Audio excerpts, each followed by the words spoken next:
এরকম সর্ষে খয়রা বানাতে গেলে দেখুন আমি কিভাবে তৈরি করছি, খুব ঘরোয়া আর সহজ পদ্ধতিতে।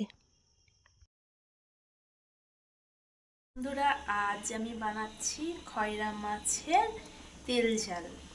তো দেখো, খয়রা মাছের তেল ঝাল সর্ষে বাটা দিয়ে কত সুন্দর লাগে। তো চলো তোমরা রেসিপিটা একবার দেখে নাও। মানে আমি খয়রা মাছগুলো কেটে ধুয়ে পরিষ্কার করে নিয়েছি। এবার এর মধ্যে লবণ হলুদ দিয়ে মাখিয়ে নেব। এবার লবণ হলুদ দিয়ে ভালো করে এটাকে আমি একটা চামচের সাহায্যে মাখিয়ে নিচ্ছি। চামচ দিয়ে অসুবিধা হলে কিন্তু এরকম করে ঝাঁকিয়েও নিয়ে যেতে পারে। এই যে লবণ হলুদটা মাখিয়ে আমি রাখলাম। এবার আমি দিব কড়াইয়ে সরষের তেল।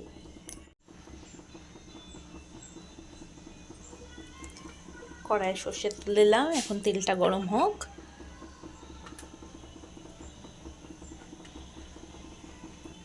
তেলটা গরম হলে একবার খুন্তিটা দিয়ে কড়াইয়ের গায়ে নিয়ে তেলটাকে ঘুরিয়ে নিতে হবে, যাতে মাছগুলো লেগে না যায়।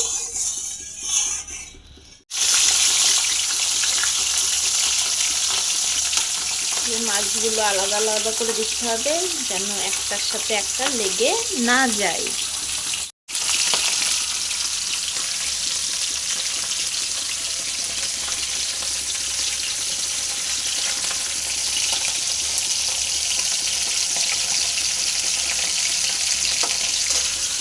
বন্ধুরা, আমি খুব সাধারণ ঘরোয়াভাবে রান্না করে ঘরোয়া জিনিস দিই।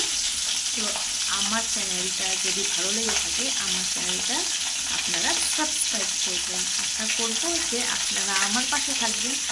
আর আমি ঘরোয়াভাবে এত নর্মালভাবে রান্না দিই, সেটা আপনারা শিখতেও পারবেন বা দেখতেও পারবেন।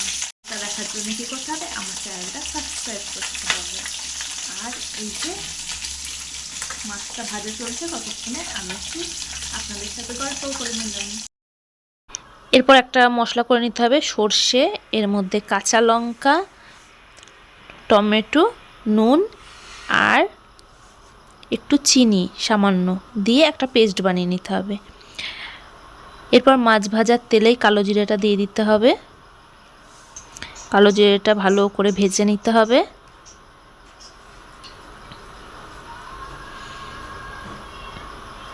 এরপর আমি এর মধ্যে দিয়ে দিলাম পেঁয়াজ কুচি। পেঁয়াজ কুচিটাও ভালো করে ভেজে নিতে হবে।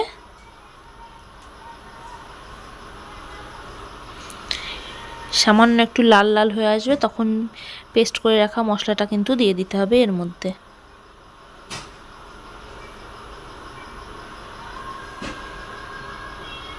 এরপর এই যে পেস্ট করে রেখেছিলাম যেটা, সেইটা কিন্তু আমি এর মধ্যে দিয়ে দিলাম। দিয়ে এবার কিন্তু ভালো করে একটু কষিয়ে নেব। এরপর এর মধ্যে একটু হলুদ গুঁড়ো, যা যা পরিমাণ মতো লাগবে সেগুলো দিব।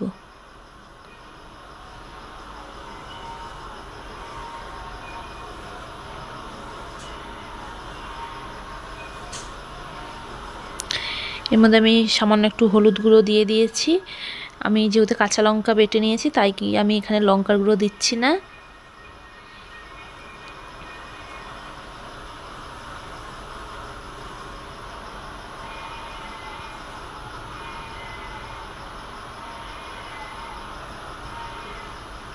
এরপর এর মধ্যে মশলাটা যখন তেলটা ছেড়ে আসবে, তখন এর মধ্যে দিয়ে দিতে হবে একটু ধনেপাতা কুচি।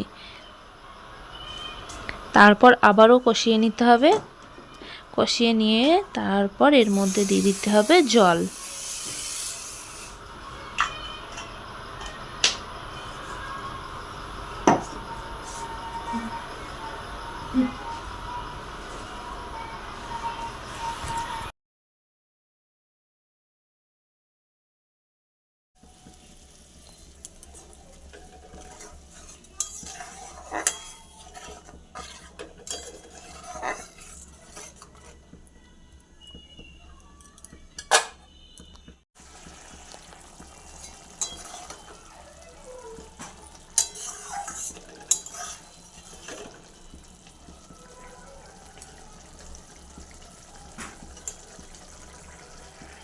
পর একদম রেডি হয়ে গেল আমাদের এই যে সর্ষে বাটা খয়রা মাছের তেল ঝাল।